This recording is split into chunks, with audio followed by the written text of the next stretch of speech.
مختصر سی شرح چند آیتوں کی میں انشاءاللہ پیش کروں گا۔ سورہ زمر اس میں چل رہی ہے۔ اللہ فرماتا ہے الذین یستمعون القول فیتبعون احسنہ اولئک الذین ہداہم اللہ وَأُولَئِكَ هُمْ أُولُو الْأَلْبَابِ۔ جو لوگ بات کو کان لگا کر غور سے سنتے ہیں، کان لگا کر بات سنتے ہیں، الذین یستمعون القول، جو لوگ غور سے باتوں کو سنتے ہیں، فیتبعون احسنہ، اور پھر اس میں سب سے اچھی بات کی اتباع کرتے ہیں، پیروی کرتے ہیں۔ اولئک الذین ہداہم اللہ، یہی وہ لوگ ہیں جنہیں اللہ نے ہدایت دی، واولئک ہم اولو الالباب، اور یہی وہ لوگ ہیں جو عقل والے ہیں۔ یہاں ان لوگوں کی جو بات کو غور سے سنتے ہیں اللہ نے تعریف بیان کی ہے، اور اللہ جس کی تعریف کر دے اس سے بہتر کون ہو سکتا ہے۔ اس آیت کی تین معنی ہیں، اس کی تفسیر میں تین تفسیریں۔ ایک یہ ہے کہ میرے ان بندوں کو بشارت دے جو ہر بات سنتے ہیں مگر پیروی صرف قرآن و سنت کی کرتے ہیں، کیونکہ سب باتوں سے سب سے اچھی بات اللہ کی نازل کردہ بات ہے، اللہ کی بات ہے۔ اور آگے اللہ نے اسی بات کو ذکر کیا ہے، اللہ نزل احسن الحدیث، کہ اللہ نے سب سے اچھی بات نازل کی ہے۔ رسول اللہ صلی اللہ علیہ وسلم نے فرمایا احسن الکلام کلام اللہ و احسن الہدی ہدی محمد صلی اللہ علیہ وسلم، و احسن الہدی ہدی محمد صلی اللہ علیہ وسلم۔ ہر کلام سے اچھا کلام اللہ کا کلام ہے، اللہ کی بات ہے، اور ہر طریقے سے اچھا طریقہ محمد رسول اللہ صلی اللہ علیہ وسلم کا طریقہ ہے۔ تو پہلی تفسیر اس آیت کی یہ ہے۔ دوسری تفسیر یہ ہے کہ وہ قرآن سنتے ہیں جس میں کچھ احکام حسن ہیں، اچھے ہیں، اور کچھ احکام احسن ہیں، بہت اچھے ہیں۔ تو کچھ احکام اچھے ہیں اور کچھ احکام بہت اچھے ہیں، پھر وہ احسن کی پیروی کرتے ہیں جو بہت زیادہ اچھے ہیں، فضیلت میں بہت زیادہ ہیں، اس کی پیروی، اس کی اتباع کرتے ہیں۔ جیسے مثلا قصاص لینا یعنی بدلہ لینا، یہ اچھا ہے، لیکن اس سے بھی بہتر یہ ہے کہ معاف کر دیا جائے، یہ اس سے بھی زیادہ فضیلت کا کام ہے۔ اسی طرح سے زیادتی پر انتقام لینا یہ بھی اچھا ہے، لیکن اس سے بہتر اور افضل یہ ہے کہ صبر کیا جائے۔ اور اسی طرح قرض وصول کرنے میں مہلت دینا یہ اچھا ہے، لیکن چھوڑ دینا، اگرچہ چھوڑ دینا، اس کو معاف کر دینا، یہ اور بھی بہتر ہے اور بھی اچھا ہے۔ تو تینوں معاملات میں مذکورہ دونوں کام اچھے ہیں، مگر تیسرا کام جو ہے وہ زیادہ بہتر اور زیادہ اچھا ہے۔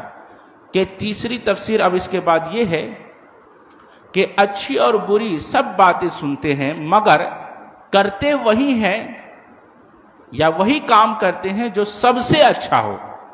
اس سلسلے میں ایک قول ہے، قول کیا ہے کہ یہ لوگ بصیرتوں اور غور و فکر کے ساتھ سنتے ہیں۔ اللہ نے ان کی بصیرت اور درست غور و فکر کی تعریف کی ہے، جس کے ساتھ وہ حق اور باطل اور درست اور خطا کے درمیان فیصلہ کرتے ہیں، پھر اس میں احسن بات کی، سب سے اچھی بات کی پیروی کرتے ہیں۔ الفاظ عام ہونے کی وجہ سے تیسری تفسیر زیادہ ظاہر ہے۔ تو اس کی تینوں تفسیریں ہیں۔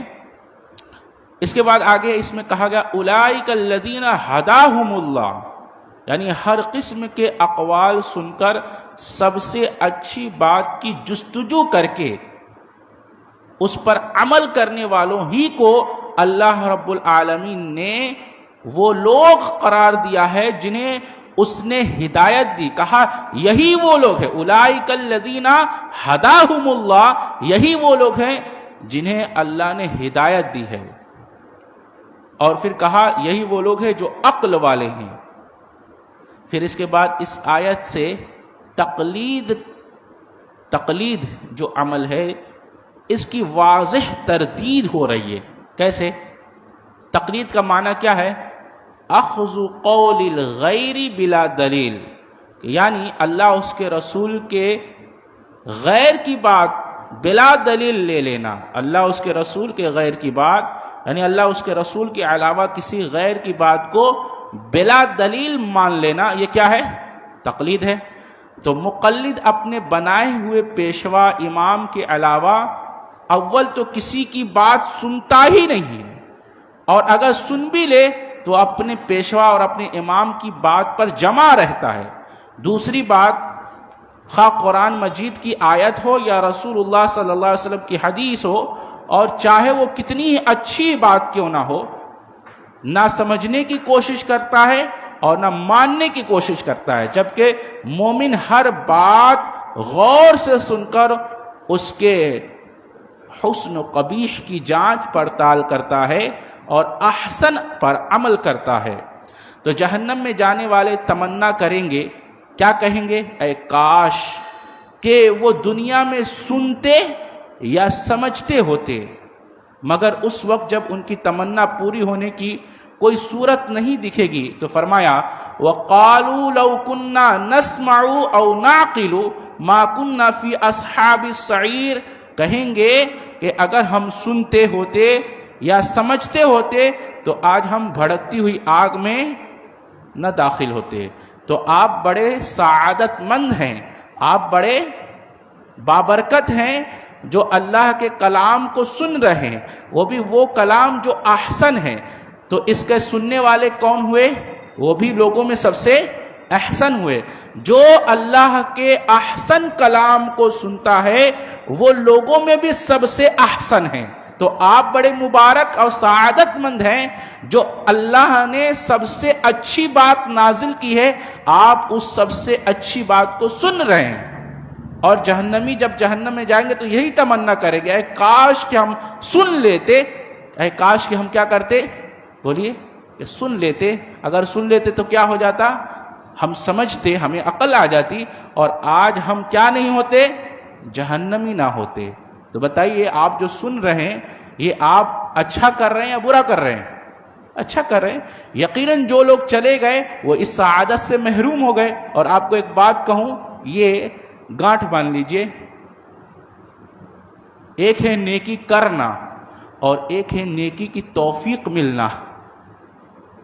تو جسے نیکی کی توفیق مل گئی اس کے لیے اللہ نے اس کے ساتھ بھلائی کا ارادہ کیا، اور جسے نیکی کی توفیق ہی نہیں ملے تو پھر اس کے ساتھ کیا بھلائی ہوگی؟ جو نیکی کی توفیق سے ہی محروم ہو گیا. آپ جو سن رہے ہیں، اللہ نے آپ کو اتنے لوگوں میں توفیق بخشی تبھی تو سن رہے ہیں. تو نیکی کی توفیق مل جانا یہ اللہ کی طرف، اللہ ان سے بھلائی کا ارادہ کرتا ہے، تب توفیق ملتی ہے. آ رہی بات سمجھ میں؟ اب آگے دیکھیے، اللہ فرماتا ہے اللہ نزل احسن الحدیث کتابا متشابہا مثانی، اللہ نے سب سے اچھی بات نازل فرمائی ہے. اللہ، وہی آیت آ رہی ہے، اللہ نزل احسن الحدیث، اللہ نے سب سے احسن حدیث نازل کیا ہے. ہم کو کہا جاتا ہے اہل حدیث ہو، یہ کہاں سے نام لے کر آ گئے؟ ارے اللہ نے قرآن کو بھی حدیث کہا ہے، اور اللہ کہہ رہا ہے اللہ نزل احسن الحدیث، اللہ نے احسن حدیث نازل کیا ہے.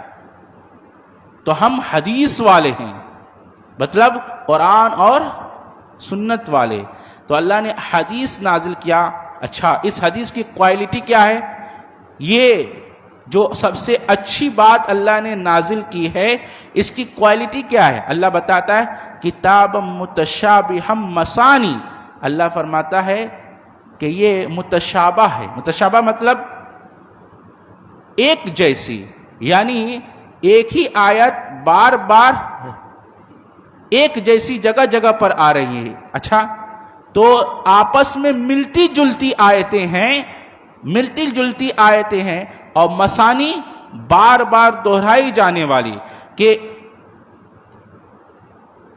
تکرار ہو رہی ہے آیتوں کی، اور تکرار ہو رہی ہیں، ایک ہی بات کئی بار ریپیٹ ہو رہی ہیں۔ اس کا کیا مطلب ہے؟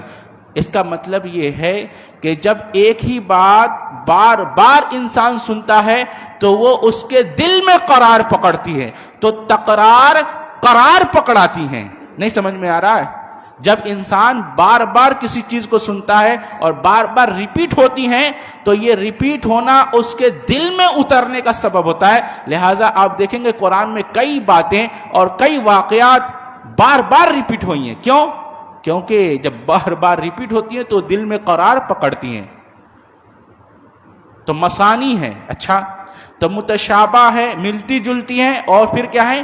مثانی ہے۔ اور آگے کہا تقشعر منہ جلود الذین یخشون ربہم، اللہ فرماتا ہے کہ اس سے ان لوگوں کی کھالوں کے رونگٹے، ان کے کھالوں کے رونگٹے کھڑے ہو جاتے ہیں جو اپنے رب سے ڈرتے ہیں۔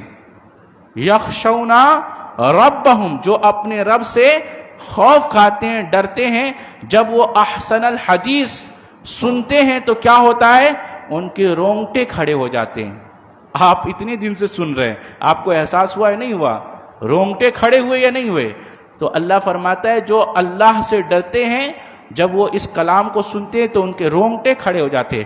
ثم تلین جلودہم وقلوبہم الی ذکر اللہ، اور کیا ہوتا ہے؟ جو اپنے رب سے ڈرتے ہیں پھر ان کی کھالیں اور ان کے دل اللہ کے ذکر کی طرف نرم ہو جاتے ہیں۔ ایک بات کہیں، جس آدمی کا دل صاف ہوتا ہے، دل صاف ہوتا ہے، وہاں نور فوراً لپک جاتا ہے، اور جس آدمی کا دل گندا ہوتا ہے وہاں نور نہیں پہنچتا۔ تو یہ قرآن نور ہے، ایسے دل میں جاتا ہے جس کا دل صاف ہو، اور جس کا دل گندا ہو ایسے دل میں یہ نور نہیں جاتا۔ ہاری بات سمجھ میں؟ اس کو اس طرح سمجھ لے کہ دل کو یوں مان لے کہ یہ پٹرول ہے، صاف و شفاف۔ آگ کچھ دور پر جل رہی ہو تو پٹرول میں پکڑانے کی ضرورت نہیں پڑتی، خود بخود پٹرول میں آگ پکڑ لیتا ہے، وہ لپک لیتا ہے۔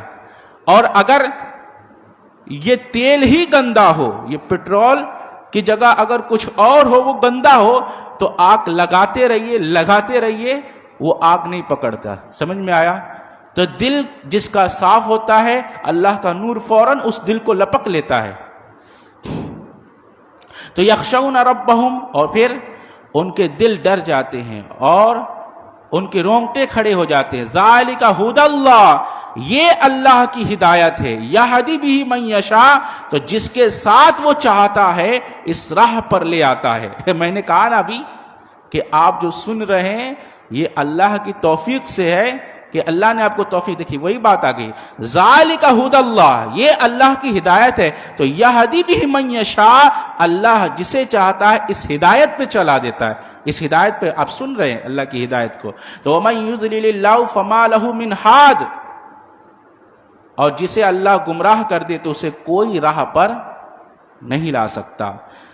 اس کے بعد اللہ رب العالمین فرماتا ہے إِنَّكَ مَيِّتٌ وَإِنَّهُمْ مَيِّتُونَ، بے شک آپ بھی مرنے والے، اے ہمارے حبیب، بے شک آپ مرنے والے ہیں اور بے شک وہ بھی مرنے والے۔ کیا مطلب؟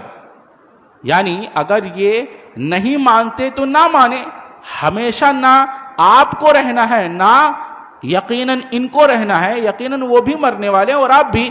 اس میں نبی صلی اللہ علیہ وسلم کے لیے وعدہ اور بشارت ہے کہ آپ کی دنیا کی محبت اور مشقت اور تمام رنج ختم ہونے والے ہیں اور آپ اپنے رب سے ملاقات کرنے والے ہیں اور ہمیشہ کی راحت آرام والی جنت میں جانے والے ہیں۔ اور کافروں کے لیے وعید ہے کہ ان کی جو مہلت ہے دنیا کی وہ ختم ہونے والی ہے اور وہ اپنے رب کے سامنے پیش ہو کر اپنے کفر و شرک کا حساب دینے والے ہیں۔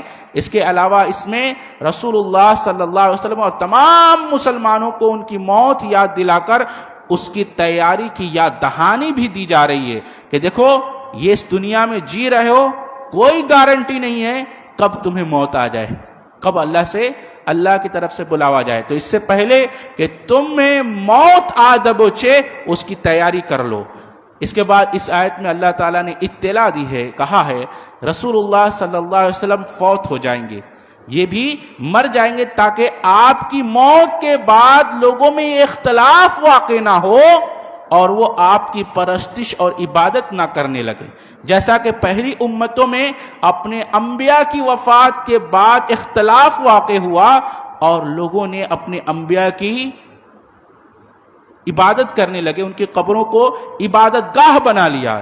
تو اللہ رب العالمین نے یہ پہلے ہی بتا دیا کہ آپ بھی اے نبی مرنے والے ہیں اور یہ بھی مرنے والے ہیں، اور ایسا ہی ہوا۔ رسول اللہ صلی اللہ علیہ وسلم کی وفات پر اکثر لوگوں نے تسلیم نہیں کیا کہ آپ صلی اللہ علیہ وسلم فوت ہو چکے ہیں، جن میں حضرت عمر بن خطاب رضی اللہ تعالیٰ عنہ یہ سر فہرست شامل ہے۔ اس موقع پر حضرت ابوبکر صدیق رضی اللہ تعالیٰ عنہ یہ آئے ہیں، اور پھر سورہ آل عمران کی وہ آیات جو بہت مشہور ہے، وَمَا مُحَمَّدٌ إِلَّا رَسُولٌ قَدْ خَلَتْ مِن قَبْلِهِ الرُّسُلُ أَفَإِن مَّاتَ أَوْ قُتِلَ انقلبتم، یہ آیت پڑھ کے اعلان کیا اور کہا کہ جو محمد کی عبادت کرتا تھا صلی اللہ علیہ وسلم، جان لے کہ محمد مر چکے ہیں صلی اللہ علیہ وسلم، اور جو اللہ کی محمد کے رب کی عبادت کرتا تھا جان لے کہ محمد کا رب زندہ تھا اور زندہ ہے، اللہ زندہ تھا اور زندہ رہے گا صلی اللہ علیہ وسلم۔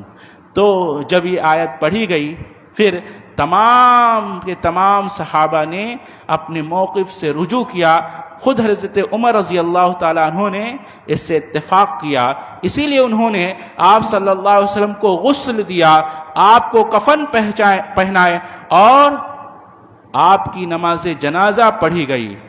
اگر ایسا نہ ہوتا تو صحابہ کبھی بھی آپ کو زندہ دفن کرتے؟ بولیے نہیں کرتے۔ کیا کبھی بھی آپ کو غسل دیتے؟ نہیں دیتے۔ کیا کبھی بھی آپ کو قبر میں اتارتے؟ نہیں اتارتے۔ کیا آپ کو کبھی بھی کفن پہناتے؟ نہیں پہناتے۔ افسوس کہ قرآن کی واضح آیات اور صحابہ کرام کے اجماع کے باوجود کچھ لوگوں کو یہ اصرار ہے کہ نبی صلی اللہ علیہ وسلم اب بھی دنیاوی زندگی کے ساتھ زندہ ہیں۔ آئی بات سمجھ میں؟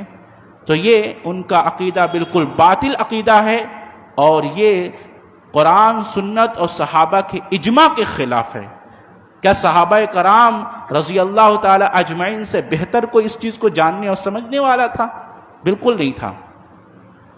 آگے اللہ فرماتا ہے فَمَنْ أَظْلَمُ مِمَّنْ كَذَبَ عَلَى اللَّهِ وَكَذَّبَ بِالصِّدْقِ إِذَا جَاءَ أَلَيْسَ فِي جَهَنَّمَ مَثْوًى لِلْكَافِرِينَ، پھر اس سے بڑا ظالم کون ہے جس نے اللہ پر جھوٹ بولا اور سچ کو جھٹلایا، صدق کو، سچ کو جھٹلایا جب وہ اس کے پاس آیا۔ کیا ان کافروں کے لیے جہنم میں کوئی ٹھکانہ بھی ہے؟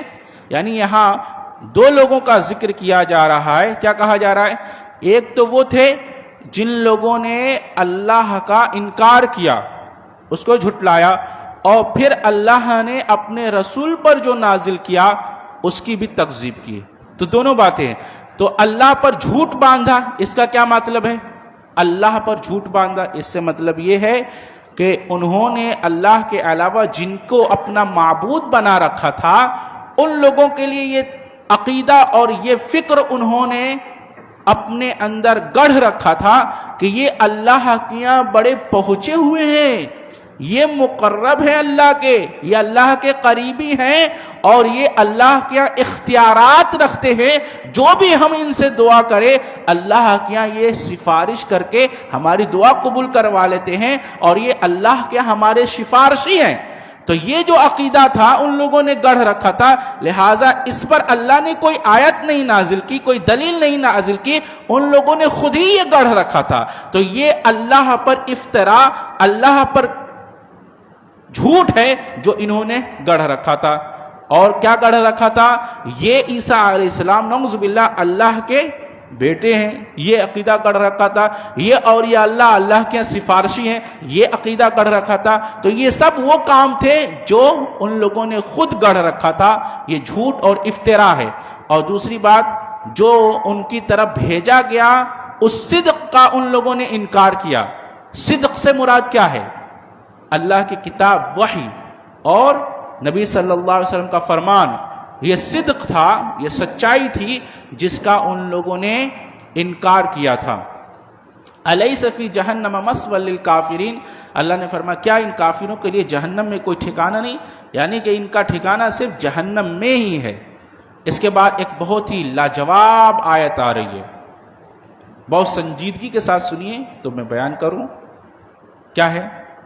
کہا یہ جا رہا ہے قل، اے نبی کہہ دیجئے، کیا کہہ دیجئے؟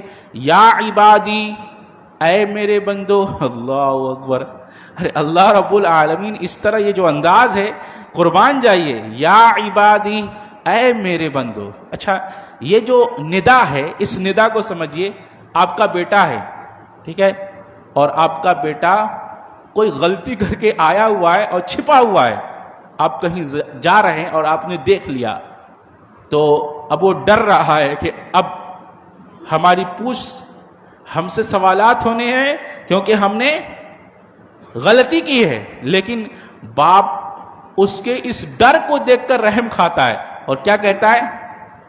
اے میرے بچے، اے میرے بیٹے آ جاؤ۔ یہ انداز بتاتا ہے، یہ انداز ہی بتاتا ہے کہ مجھ سے سوال نہیں ہونا ہے، کیونکہ یہ انداز میں ہی رحم ہے۔ نہیں سمجھ میں آیا؟ اس ندا میں ہی رحم ہے۔ آپ جیسے دیکھ رہے ہیں کہ میرا بیٹا غلطی تو کیا ہے لیکن پہلے ہی وہ ڈر رہا ہے، وہ پہلے ہی ڈر رہا ہے، تو اب کیا کریں گے؟ آپ اور نہیں ڈرائیں گے، آپ کیا کہیں گے؟ اے میرے بیٹے سنو آ جاؤ۔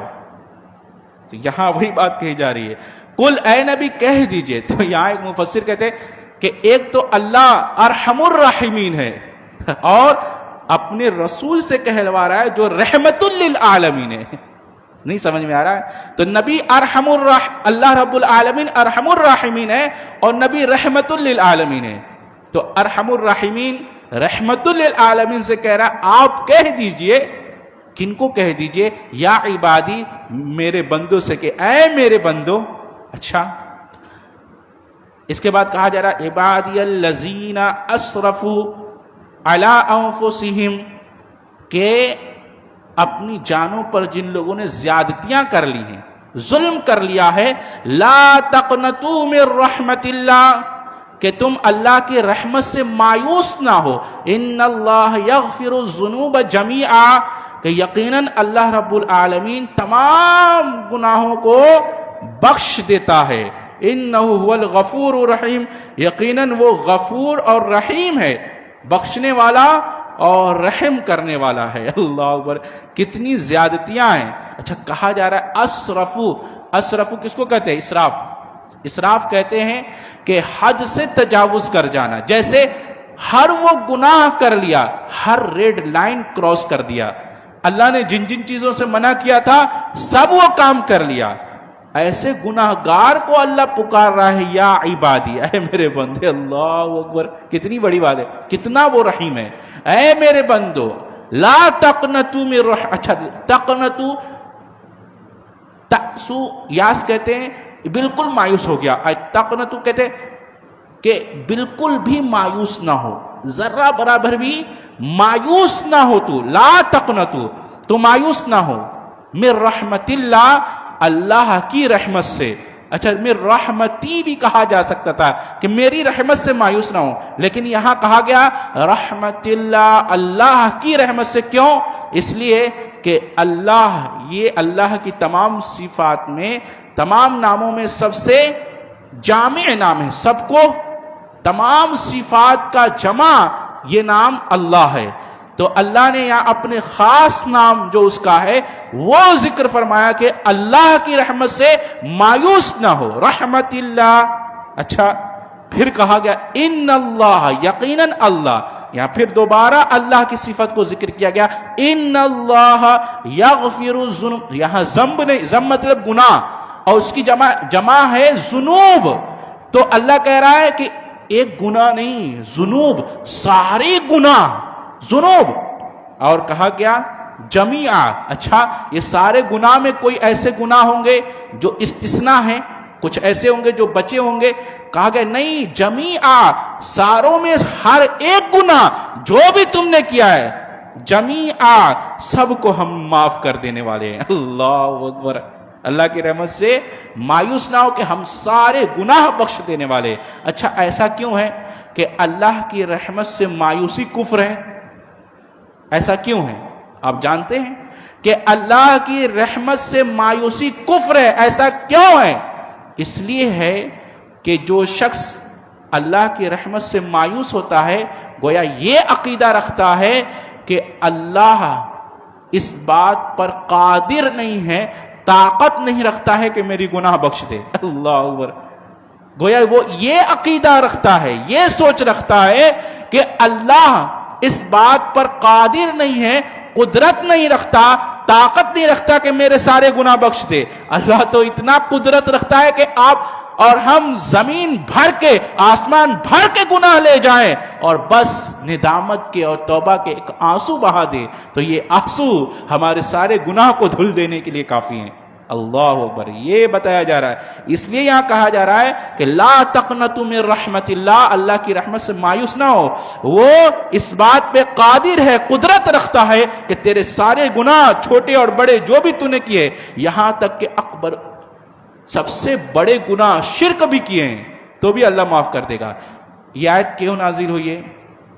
کچھ لوگ آئے ہیں کس کے پاس؟ صحابہ کرام، اللہ کے رسول صلی اللہ علیہ وسلم کے پاس، اور کہا اللہ کے رسول صلی اللہ علیہ وسلم آپ جو دعوت دیتے ہیں، جو بات کہتے ہیں بہت اچھی معلوم ہوتی ہے ہمیں، لیکن ہم کچھ جاننا چاہتے، کچھ شرطیں ہماری کہ اگر ہم اسلام قبول کر لیں تو کیا اللہ ہمارے گناہ بخش دے گا، معاف کر دے گا؟ اللہ اکبر، سوال کر رہے ہیں۔ اور کون لوگ تھے؟ جنہوں نے زنا کیا اور خوب زنا کیا، اور جنہوں نے قتل کیا اور خوب قتل کیا، ایسے لوگ تھے۔ اور وہ آ کر کہہ رہے تھے کہ ہم اسلام قبول کر لیں تو کیا ہمارے گناہ بخش دیے جائیں گے، معاف ہو جائیں گے؟ تو اللہ کے رسول صلی اللہ علیہ وسلم فرمایا کیا تمہیں نہیں معلوم کہ اسلام لانے سے، ایمان قبول کرنے سے اللہ سارے گناہ بخش دیتا ہے، اور ہجرت کرنے سے اللہ اس کو سارے گناہ معاف کر دیتا ہے، اور حج کر لینے سے اللہ اس کے پچھلے سارے گناہ بخش دیتا ہے؟ تو کیا تجھے نہیں معلوم؟ تو پچھلے تم نے جو گناہ کیے تھے اللہ ان سب کو بخش دے گا اگر تم ایمان لے آؤ۔ آئی بات سمجھ میں؟ یہ بات یہاں کہی جا رہی ہے۔ تو جو آدمی اللہ کی رحمت سے مایوس ہوتا ہے وہ دراصل کفر کا مرتکب ہے، وہ کافر ہو جاتا ہے۔ ایک اور روایت ہے، حضرت ابو ہریرہ رضی اللہ تعالیٰ عنہ راوی ہیں، کہتے ہیں رسول اللہ صلی اللہ علیہ وسلم فرمایا کہ ایک بندے نے گناہ کیا اور پھر اس نے کہا کہ اے میرے رب مجھ سے گناہ ہو گیا، مجھے بخش دے۔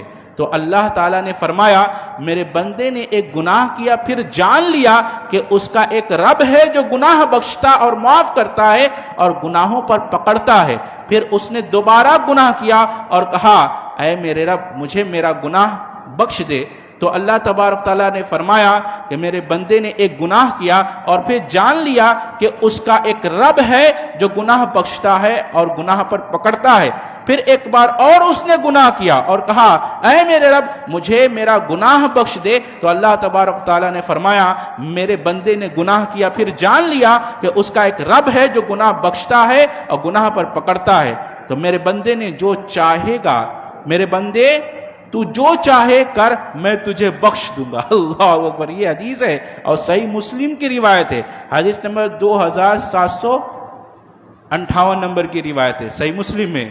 تو آدمی گناہ کرتا ہے اور اللہ سے ڈر جاتا ہے، فوراً توبہ کرتا ہے، اللہ معاف کر دیتا ہے۔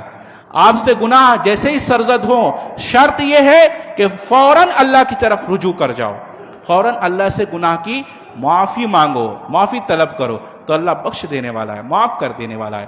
اور اس کی سب سے اہم مثال وہ 99 قتل کرنے والا وہ آدمی ہے جو پچھلی قوم میں گزر گیا۔ اللہ کے رسول نے فرمایا، وہ پوچھا ایک عالم کے بارے میں بتاؤ، کسی نے کسی راہب پادری کا پتہ بتا دیا، اس سے پوچھا تو اس نے کہہ دیا تیری توبہ قبول نہیں ہوگی، تلوار نکالی اس کی بھی گردن کاٹ دی، 100 کی عدد پوری کر لی، 100 قتل کر لیے۔ پھر اس نے پوچھا رے بھائی مجھے عالم کے بارے میں بتاؤ، یہ عالم نہیں تھا، یہ ایسے ہی جو ہے عابد بنا ہوا تھا، عالم کے بارے میں بتاؤ۔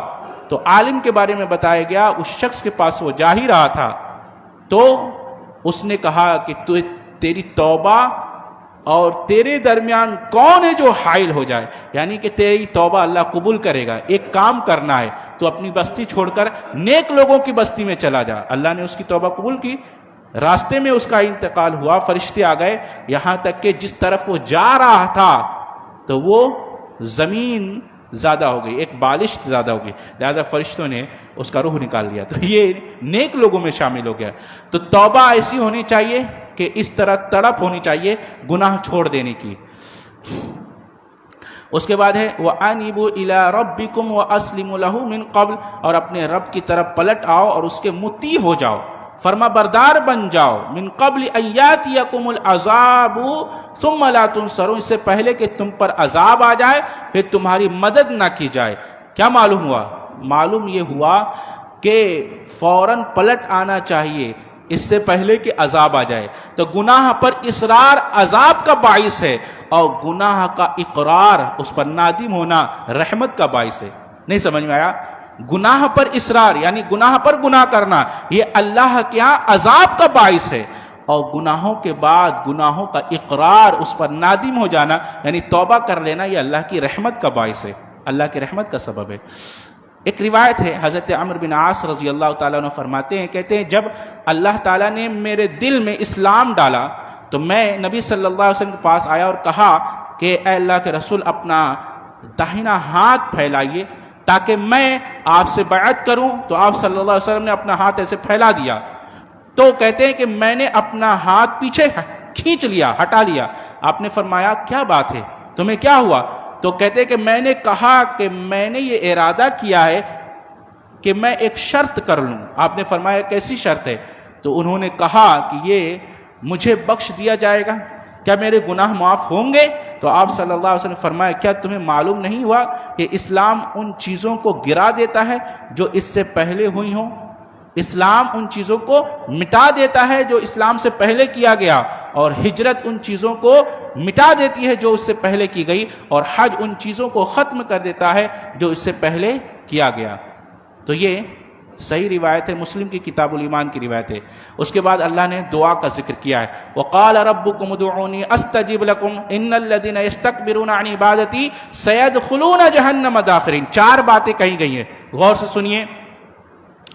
اللہ کہتا ہے نبی کہہ دیجئے، کیا میرے بندوں سے کیا کہیے کہ وہ دعا کریں۔ تو یہ امر ہے، حکم، یہ حکم ہے، امر ہے، دعا کریں تو اللہ کیا کرے گا؟ مستجابات، اس کو قبول کر لے گا۔ تو 2 چیزیں، تو ایک ہے امر اور پھر کیا ہے؟ بشارت، قبولیت کی بشارت۔ حکم ہے دعا کرو اور بشارت ہے قبول کر لیا جائے گا، اور تیسری چیز ہے وعید، اگر تم دعا نہیں کرتے تو انجام ذلیل و رسوا کر کے جہنم میں ڈال دیا جائے گا۔ 4 باتیں ہیں، تو امر ہے، بشارت ہے، وعید ہے اور انجام ہے۔ امر کیا ہے؟ حکم کیا ہے؟ دعا کرو، اور بشارت کیا ہے؟ قبول کیا جائے گا۔ اچھا، اور پھر وعید کیا ہے؟ اگر تم نہیں کرتے تو ذلیل و رسوا کر کے جہنم میں ڈال دیا جائے گا۔ یہ 4 باتیں ہیں۔ اس سلسلے میں حدیث سن لیجئے، ابو سعید خدری رضی اللہ تعالیٰ عنہ راوی کہتے ہیں کہ اگر کوئی شخص دعا کرے اور دعا میں 2 باتیں نہیں ہوتی، 2 باتیں کیا؟ ایک تو رشتے کے قطع، رشتے کو توڑنے کی سوال نہیں کرتا، توڑنے کا، اور گناہ کا سوال نہیں کرتا، 2 باتیں نہیں کرتا، تو اللہ 3 باتوں میں سے ایک بات ضرور قبول کرتا ہے، یعنی آپ کی دعا ضرور مستجابات ہوتی ہے۔ 3 باتوں میں سے ایک بات ہونا ہی ہے، کیا ہے؟ یا تو دعا فوراً قبول کر لی جاتی، جیسا آپ نے مانگا دے دیا جاتا ہے، یہ نہیں ہوا تو پھر اس دعا کو ذخیرہ آخرت بنا لیا جاتا ہے کہ اس کا بدلہ، اس کا ثواب قیامت میں دیا جائے گا۔ قیامت کی. 2 اور تیسری چیز اگر یہ بھی نہیں کیا گیا تو آسمان سے اگر کسی آپ کے حق میں عذاب کا فیصلہ کر دیا گیا ہے، کوئی عذاب نازل ہونے والا ہے، تو اس دعا کی وجہ سے اللہ اس کو اٹھا لیتا ہے، اللہ اس کو روک لیتا ہے. تو یہ 3 امام احمد نے مسند احمد میں اس کو ذکر کیا ہے. کتنی اہم بات ہے. تو 3 بات میں سے ایک بات ہوتی ہی ہے. اچھا، دعا جب کرا جائے تو ہاتھ اٹھا کے کیا جائے، اس لیے کہ اللہ کے رسول صلی اللہ علیہ وسلم نے فرمایا کہ اللہ حی اور کریم ہے. حیون، اللہ حیا کرنے والا ہے، اور کریم کرم کرنے والا ہے، کہ جب کوئی بندہ اللہ کے سامنے ہاتھ اٹھا کر دعا کرتا ہے تو اللہ کو اس کو خالی ہاتھ لوٹانے میں حیا آتی ہے، کیونکہ اللہ حیا والا ہے. تو خالی ہاتھ لوٹانے میں اسے حیا آتی ہے، لہذا اللہ سے ہاتھ اٹھا کر دعا کی جائے. اور دعا کس بارے میں کی جائے؟ سب سے زیادہ جامع دعا کیا ہے؟ اللہ کے رسول صلی اللہ علیہ وسلم نے فرمایا کہ جتنی دعائیں مانگی جاتی ہے ان تمام دعاؤں میں سب سے اچھی دعا، سب سے بہتر اور خیر والی دعا کیا ہے؟ وہ عافیت کا سوال ہے کہ اللہ سے عافیت مانگا جائے. کیا؟ اللہم انی اسألک العفو والعافیہ، یا اللہم انی اسألک المعافاۃ فی الدنیا والآخرہ. یہ جو دعا ہے تمام دعاؤں میں بہتر دعا ہے کہ دنیا اور آخرت میں عافیت کا سوال کیا جا رہا ہے. اور اتنا ہی نہیں، ایک اور روایت میں اللہ کے رسول صلی اللہ علیہ وسلم فرماتے ہیں کہ دعا جو عذاب، جو مصیبت نازل ہو چکی ہے اور جو نازل ہونے والی ہے، دعا کی وجہ سے اللہ ان دونوں کو ختم کر دیتا ہے. نازل جو ہو چکی ہے اس کو اللہ اس سے نکلنے کا راستہ نکال دیتا ہے، اور جو نازل ہونے والی ہے اللہ اس کو بھی اٹھا لیتا ہے. کتنی اہم. تو دعا ہی عبادت، الدعا هو العبادہ. دعا عبادت، اصل میں دعا ہی عبادت ہے. یوں کہہ لیجئے دعا عبادت کی روح ہے. نماز پڑھتے ہیں، نماز ایک حیت ہے. رکوع کرنا، سجدہ کرنا اور قیام کرنا، یہ ایک سمجھیے جسم ہے، اور اس کی روح کیا ہے؟ دعا ہے. اللہ اکبر. پورا اسلام میں جتنی عبادتیں ہیں اس کو ایک جسم کے مانند سمجھیے، اور اس میں روح کیا ہے؟ دعا. ہر عبادت میں دعا ہے. یہاں تک کہ نبی صلی اللہ علیہ وسلم کی زندگی میں آپ غور کریں گے تو آپ دیکھیں گے ہر لمحے میں، ہر قدم پر نبی نے دعا سکھائی ہے. سوئے تو دعا، اٹھے تو دعا، کھائے تو دعا، کھانا کھانے کے بعد کی دعا، کپڑا پہنے تو دعا، باتھ روم میں جانے کی دعا، نکلنے کی دعا، مسجد میں آنے کی دعا، مسجد سے باہر نکلنے کی دعا، والدین کے حق میں دعا، رشتہ داروں کی دعا، اور دعوت خانے کی دعا، دعوت کھلانے والے کے لیے دعا. اللہ اور کتنی دعائیں. تو دعا پوری زندگی ہے، اس کو لازم پکڑو. یہ کہا گیا کہ دعا کو لازم پکڑو، وہ دعا کو قبول کرنے والا ہے. یہ تھا 24ویں پارے کا ایک مختصر سا شرح. اللہ سے دعا ہے اللہ میں اچھی سمجھ، اچھے عمل کی توفیق عطا فرمائے.